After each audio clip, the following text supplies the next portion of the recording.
ni San Juan Bautista sa ating ebanghelyo sa mabuting balita.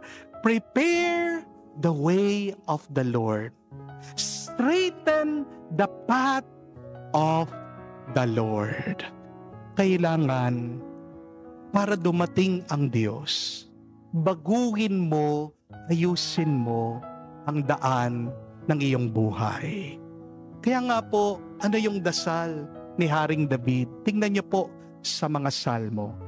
Sabi niya, King David was praying to the Lord, "Create in me, O Lord, a new and clean heart." Hindi na pwede yung lumang puso eh. Ang kailangan para malinis ang puso, baguhin mo na. Bagong puso ang kailangan para tayo magkaroon ng bagong buhay. Amen? At walang ibang makakapagbago sa iyong puso kung hindi ang Diyos. Only God can transform us from within.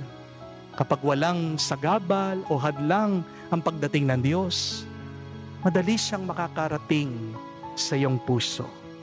Madali na mababago niyang iyong loob para mapuno at umapaw ng kapayapaan sa iyong buhay. Mga kapatid, bago ka maghanap ng kapayapaan, tingnan mo muna, ano yung mga sumisira sa iyong kapayapaan? Kung hindi mo aalisin ang mga kaaway ng kapayapaan, kahit na anong gawin mo, magiging magulo ang iyong buhay. Amen? Kaya una, tingnan mo, baka magulo ang iyong kaisipan. Pero pangalawa, baka naman may gulo ang iyong ugnayan, ang iyong relasyon sa iyong pamilya, sa iyong mga katrabaho, sa ibang tao.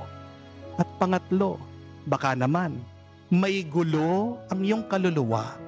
Baka hanggang ngayon ikaw ay nabubuhay sa pagkakasala.